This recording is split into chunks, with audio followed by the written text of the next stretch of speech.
એવા આપા જાદરાના સાનિધ્યમાં જ્યારે આપણે આનંદ કરવા માટે મળ્યા છીએ જાદરા બાપુનું આ જે થોરિયાળી જે ધામ બનાવી દીધું છે એના નામથી એવી જે પરંપરાની જે વાતો છે અહીંથી લોક સાહિત્યની વાતો મારે એક બે પ્રસંગો આપને અહીંથી કહેવા છે સમયની મર્યાદામાં, કારણ કે હજી બેનને અને ભાઈ ગોપાલ જેને બહુ નાની ઉંમરમાં આગવો ખેડો કર્યો છે એ ગોપાલને સાંભળવો છે. પણ જે પરંપરા જાદરા બાપુના ખોળામાં હું તમે બેઠા છીએ ત્યારે મને પ્રસંગ યાદ આવે. કોઈ પણ વાતની માથેથી વર્ષો વ્યા જાય તો જે પ્રસંગ ભૂલાય નહીં એને ભજન કર્યું કહેવાય. સમય જાતા કદાચ માણસ દુનિયા મૂકીને વયો જાય તો માણસ ભૂલાઈ જાય. નામ રહનતા ઠકરા આય નાના રહનતા નહીં, પણ કીર્તિ હુંદા કોટડા તો પાડ્યા પડનતા નહીં. જીવનમાં એવું કાંઈ કામ કરીને વયા જાવ, દાતારીનું હોય તો ભલે, સુરવીરતાનું હોય તો ભલે, અને હાથમાં માળાનો બેરખો લઈને ભરત બાપુજી ભગવાનને ઉતારે એવું કામ કરો કે જગત કોઈ તમને ભૂલી ન શકે. અને બીજા માટે જીવન જીવવું હોય તો કદાચ તમે બહુ ભણેલા ન હોય, બહુ એજ્યુકેટેડ ન હોવ, તો નરસિંહ મહેતાનું એક પદ અને એમાંની એક જ કડી જોઈએ જીવનમાં ઉતારી લ્યો તો તમારે કાંઈ બીજું કરવાની જરૂર નથી. વૈષ્ણવજન તો તેને કહીએ જે પીડ પરાઈ જાણે. બહુ જાજુ નોલેજ ન હોય, બહુ જાજુ ભણેલા ન હોય તો બરાબર છે, મોટા પુસ્તકો તમે ન વાંચતા હોય, મોટી કાંઈ બીજી કાંઈ લાઇબ્રેરીમાં ન વાંચતા હોય, પણ તો શીખવા જેવું શું. વૈષ્ણવજન તો તેને કહીએ જે પીડ પરાઈ જાણે, જે બીજાની પીડાને ઓળખી જાય ને ભગવાન એનાથી બહુ નજીક હોય છે. આવું આપણા શાસ્ત્રો ને આપણા ભજન કહે છે, જે બીજાની પીડાને ઓળખી જાય. આપા જાદરા એક એવું પાત્ર હતા, એક એવા સંત હતા, એવા ભક્ત હતા કે જેને પોતાની નહીં બીજાની પીડાને ઓળખી છે. આ એક વાક્ય જો મારા તમારા જીવનમાં ઉતરી જાય તો મારા તમારા જીવતરના કેળા બદલાઈ જાય. પ્રસંગ તો બહુ જાણીતો છે કિશોર બાપુ, પણ મને યાદ આવે આપા જાદરાના સાનિધ્યમાં આ પહેલો પ્રસંગ આ આવ્યો છું એટલે ડાયરામાં આમ તો મેં કીધું આયા બધાય જાણીતા ચહેરા છે. માલાભાઈ રબારી, વિક્રમભાઈ, અને જેની આજ હાજરી નથી, મારી તમારી વચ્ચે જેની હાજરી નથી, ગંભીરસિંહ. મેં વર્ષો પહેલા આયા નાની એવી જાદરા બાપુની દેરી ટ્રેક્ટરની ટોલીમાં સ્ટેજ બનાવેલું અને આયા બાવળ હતો. આ બધું તો વર્ષો થઈ ગયા, ડેવલપ જબરજસ્ત આ ગામે મહેનત કરી છે. આયા એ નાની એવી ડેરી હતી, ગાંડા બાવળ જેવું મોટું ઝાડવું હતું, અને એ 12-13 વર્ષ પહેલા ડાયરો કરેલો. આયા આજ તમે 12-13 વર્ષ, હું 10 વર્ષ પછી કિશોર બાપુ આવ્યો, પણ તમે જોવો તો ખરા આની કૃપા તો જોવો તમે. આ ખબર ન પડે આ ધામ બની ગયું. આવી આવી કૃપા જાદરા બાપુની છે. ત્યારે પહેલો પ્રસંગ મને આપા જાદરાનો યાદ આવે. જાદર ભગત છે કેવા. આજથી વર્ષો પહેલા હાથમાં જેને માણાનો બેરખો લઈ અને પરંપરાને જાળવવા માટે જેને ભજન કર્યું છે.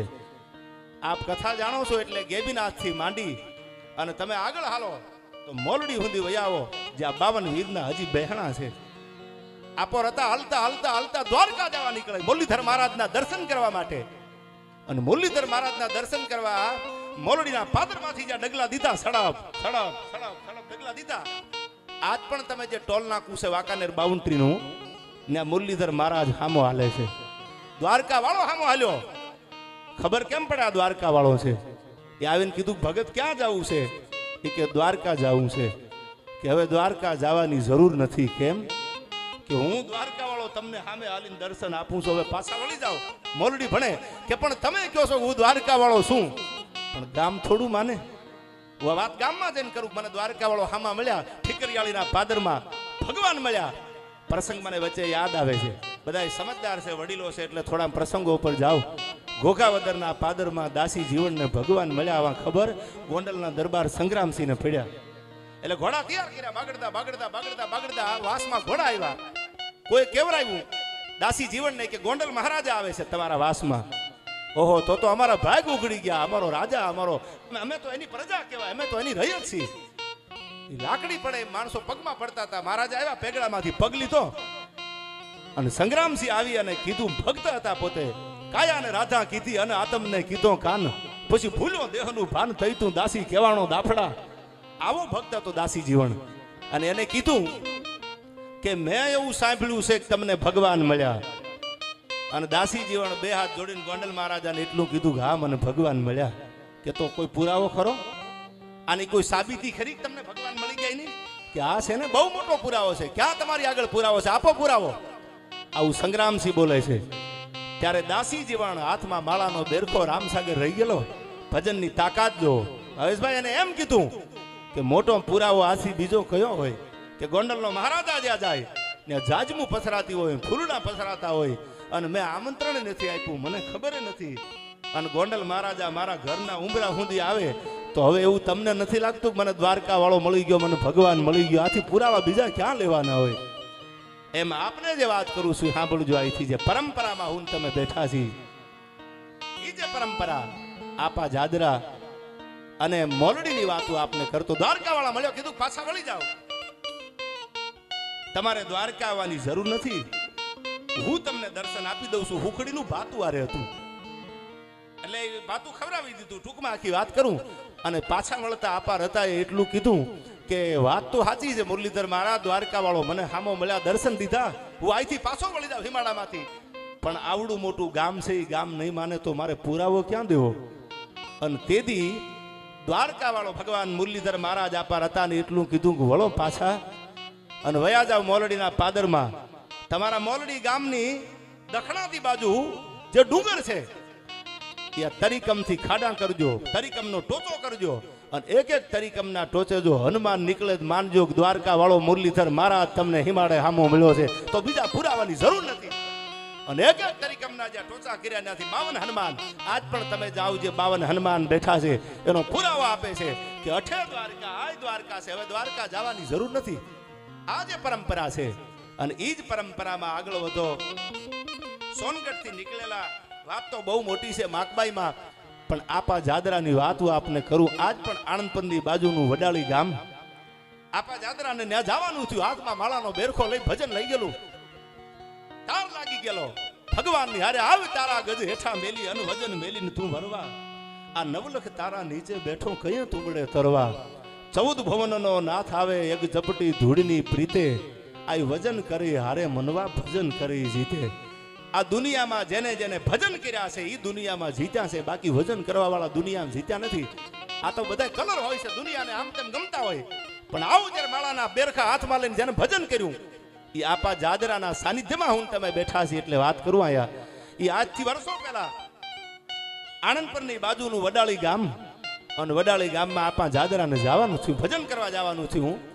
અને વડાળીમાં કિશોર બાપુ હોનગઢની એક રબારીની દીકરી હારે હતી, એને ખબર પડી કે આપો જાદરો આવ્યા છે વડાળીમાં, ભજન કરવા માટે આપો જાદરો આવ્યા છે, એટલે પોતાના ઘરેથી રબારીને કીધું, એ કે સાંભળ્યું? એ કે હા, કે હોનગઢથી આપો જાદરો આવ્યા છે ભજન કરવા, અને આપણા ગામમાં આવ્યા છે, વડાળીમાં આવ્યા છે, કે તો કે આપા જાદરાને કયો ને આપણા ઘર સુધી આવે, પગલાં કરે, આપણું ઘર પાવન થઈ જાય, કયો આપા જાદરાને. પણ ઓલો અભણ માણા, ઘરે ગરીબાઈ હતી, કાંઈ હતું નહીં, એને રબારીને એટલું કીધું કે વાત તો તારી સાચી છે, પણ હારું પાથરવાનું ઘરમાં નથી, હારું જમાડવાનું ઠેકાણું આપણા ઘરમાં નથી, મારે આપા જાદરાને કેમ કેવું કે આપણા ઘર સુધી આવ્યો?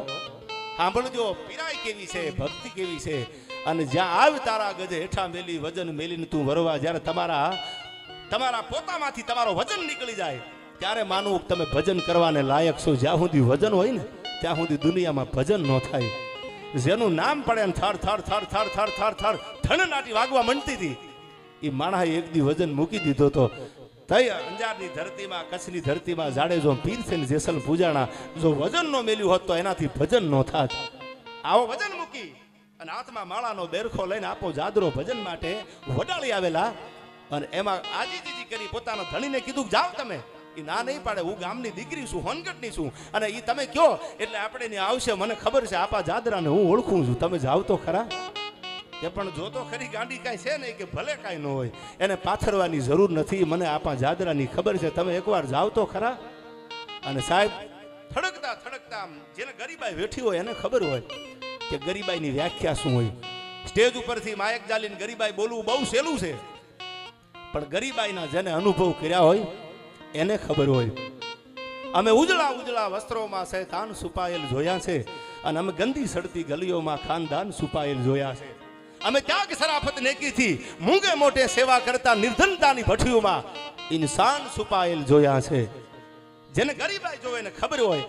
અને આવી ગરીબાઈ આંટો લઈ ગયેલી ટેકા દીધેલા મકાનને કે ક્યાંક મોફારો નમીન નીચે નો વયો આવે, આવા મકાનમાં રબારી, ગામડાનો ભોળો રબારી રહે. કહેવામાં આવ્યું એટલે કીધું કે લાઈને જાવ તો ખરો આપા જાદરા આગળ.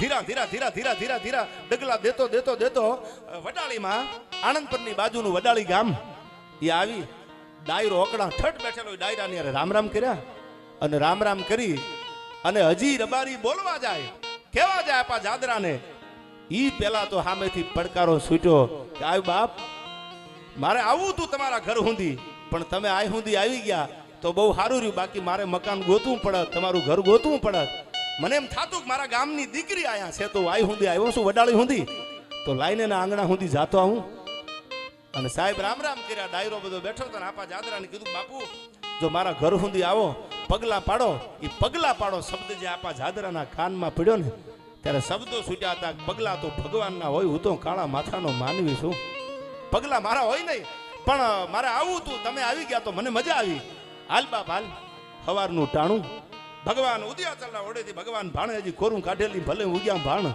ભાણ તિહારા લઉં ભામણા હવે જીર્ણ મરણ લગમાણ અમણી રાખીજે કશબર આવુત કે દાદર કે ડાકલા કે પૂજે નર પાખાણ તો રાતનો ભાંગે રાણ કમણે કશબર આવુત એ ભગવાન સૂર્યને ઉગવું હજી એવે ટાણે આપા જાદરાએ વડાળીમાં રબારીને કીધું હાલ બાપ મારા ગામની દીકરી છે અને હું વડાળી સુધી આવ્યો હોય તો મારી ફરજ બને કે મારે એના ઘર સુધી એના ઉમરા સુધી મારે આવવું પડે મારે જવું પડે વાત સાંભળજો આપા જાદરાના પરચા તો બહુ જાજા છે પણ જાદરા બાપુ છે કેવા એનો એક પ્રસંગ આપને આ સાનિધ્યમાં થોરિયાળીના આંગણે જ્યારે મળ્યા છે ત્યારે કહું આપા જાદરા ધીરા ધીરા ધીરા ધીરા ધીરા ધીરા ધીરા ડગલા દેતા દેતા હાથમાં માળાનો બેરકો ફરતો જાય આમ કરતા તો આવડે ને એ કે હા બાપુ વામ કરતા તો આવડે એ કે કાલ હવારમાં ભગવાન હુરતનારાયણ કોરું કાઢે માંડવની સામે મીટ માંડજે આ ખોઈ જ્યાં પટ્ટો છે થાન હોનગઢ વાળો જે માંડવના ડુંગરા છે એ માંડવના ડુંગર સામે મીટ માંડી અને રબારી પડકારો કરીને વામ કરજે ધૂળની ડમરી ઉડાડતી જો ગાયું હામી મળે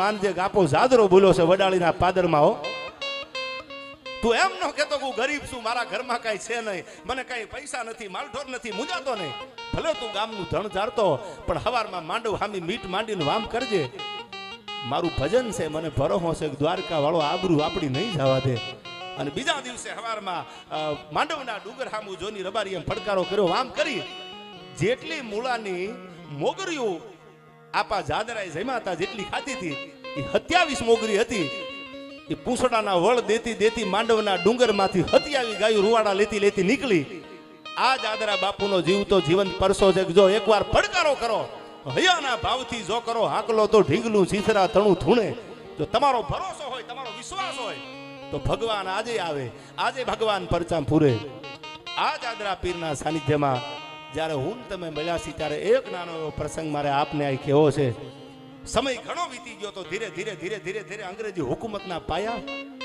ભારતની ધરતી ઉપર મંડાણા એક પછી એક રજવાડા સર કરતા આવે છે હું ઘણી વાર કહું છું આજની બેનું દીકરીઓ અનુપમા જોતી જોતી જો ખૂણામાં બે આહુડા પાડતી હોય તો એને તો ખાસ આ પ્રસંગ સાંભળવો અનુપમા દુખી નથી એ તો કરોડો રૂપિયા કમાઈ ગઈ છે યાર ઘણા અનુપમા સિરિયલ જોતા જોતા મોળા પડી જાય ઓહો એને કેટલું દુઃખ છે દુઃખી નથી આ દેશની દીકરીનો એક ઇતિહાસ મારે આપને કહેવો છે અને અંગ્રેજોની હુકુમતનો જ્યારે મધ્યાહન તપવાની તૈયારી છે અને એક પછી એક રજવાડા સર કરતા હોય આ બાજુ મરાઠાઓએ તરવારી ઉપાડેલી અને આ બાજુ એમપીની ધરતી મધ્યપ્રદેશની ધરતીમાં ઇન્દોર અને ઇન્દોરના રાજા એટલે યશવંતરાય હોલકર 1811 અંગ્રેજી હુકુમત એક પછી એક હિમાડામ સર કરવા માંડેલી અને યશવંતરાય હોલકરની 1817 જેનું અવસાન થયું અંગ્રેજોને ખબર પડી ગઈ કે હવે ઇન્દોરની ગાદી ઉપર કોઈ છે નહીં કબજો કરી લેવામાં વાંધો નથી ઇન્દોરને હાથ કરી લેવું છે તૈયારી થઈ ગઈ સૈન્ય તૈયાર થઈ ગયું અને તેદી એક નાની એવી દિવાલે કાન દઈને 22-23 વર્ષની દીકરી ઊભી છે ભાઈઓ વાત સાંભળે છે કે હવે ઇન્દોરમાં 1811 યશવંતરાય હોલકરનું અવસાન થયું ઇન્દોરની ગાદી અંગ્રેજો હુકુમત આંચકી લેવી તૈયારી થઈ ગઈ તેથી 22 વર્ષની દીકરી દિવાલે આમ કાન દઈને ઊભેલી કે આહા મારો બાપ નથી ઘરમાં પણ મને એટલી ખબર છે કે મેં રાજસ્થાનના દુહા બહુ સાંભળ્યા છે કે મેં જેસલમેરની ભટિયા અમારા કુળનો એક સ્વભાવ આયા બેટા રણ ઝૂઝી મરે અને બેટી ચડાવે કાંક હું તો જેસલમેરની ભટિયા જો રણ મેદાનની માલિકો પોતાના દીકરા ખપી જાય તો એની જનેતા હાથમાં તરવાર લઈ લે રાજપૂત ખપી જાય તો એની જનેતા તરવાર લઈ લે એની બેન તરવાર લઈ લે આવું મેં ઇતિહાસમાં સાંભળ્યું છે આજ મારો બાપ નથી ને અંગ્રેજી હુકુમત મારી રાજધાની મારા ઇન્દોર સુધી આવી જાય. યશવંતરાય હોલકરની દીકરી જેનું નામ હતું ભીમાબાઈ, એ 22 વર્ષની દીકરી હાથમાં શમશેર લીધી અને પ્રતિજ્ઞા કરી કે અંગ્રેજોની હુકુમતના જો મૂળિયા નો ઉખેડું અને મારા હિમાળામાં પગ દેવા દઉં તો ભીમાબાઈ નો કહેવાવું. તેથી એક નહીં, બે નહીં, 2500 યોદ્ધાઓના લશ્કરને તૈયાર કર્યું ભીમાબાઈએ અને ઘોડાના પેગડે પગ દીધા અને પ્રતિજ્ઞા કરી મારા હિમાળામાં એકેય ભૂરિયાને પગ નો દેવા દઉં. અને પ્રતિજ્ઞા કરી અને 2500 યોદ્ધાઓની સાથે ભીમાબાઈ યશવંતરાય હોલકર ઇન્દોરના મહારાજાની દીકરી જેથી ઘોડીએ ચડી અને 2 હાથમાં તરવારું લઈ અને પોતાના ધર્મ માટે, પોતાની રજવાડાની જમીન માટે, પોતાની હુકુમત માટે, પોતાને ન્યાય માટે એ 22 વર્ષની દીકરી જેથી તરવાર લઈને નીકળી પડી. તેથી કવિ એના વર્ણનો તો ઘણાય કરે છે, પણ અંગ્રેજોની હુકુમતને, અંગ્રેજોના એક પણ લશ્કરને એને ઇન્દોરની સામું, ઇન્દોરના હિમાળામાં પગ ન દેવા દીધો. અંતે તો દુશ્મનના હાથે ફાલાન તરવારુના ઘા પોતાના અંગ ઉપર લાગી ગયેલા 22 વર્ષની દીકરી છેલ્લા શ્વાસ લેતી હતી. ત્યારે બાજુમાં કોઈ કીધું કે હવે કઈ કેવું છે ભીમાબાઈ? કે બસ મારી પ્રતિજ્ઞા હતી કે મારા હિમાળામાં મારા જીવતા હું પગ નો મૂકવા દઉં. અને સાહેબ 1817 માં અંગ્રેજોની સામે ભીમાબાઈએ યુદ્ધ કર્યું અને પોતાના બાપને ગયા પછી પોતાની સરજમીનને સાચવવા માટે એ તલવારની ધારે ભીમાબાઈ કામ આવી ગઈ. આવી દીકરીઓ આ દેશમાં જન્મી છે. ત્યારે મને આયા એક પ્રસંગ પણ યાદ આવે, દુર્ગાદાસજી રાઠોડનો, જસવંતસિંહના અવસાન પછી જેને પરાક્રમો કર્યા, પણ આગળ ઉપર મારે વાત જે કરવી છે, ચોરીએ ચડેલો એક મર્દ રાજપૂત અને બુગિયા ઢોલની માથે દાંડી વાગી અને આ બાજુ કવિની કલમ ઉપડી. કેવો હતો એ સોલંકી વસરાજ?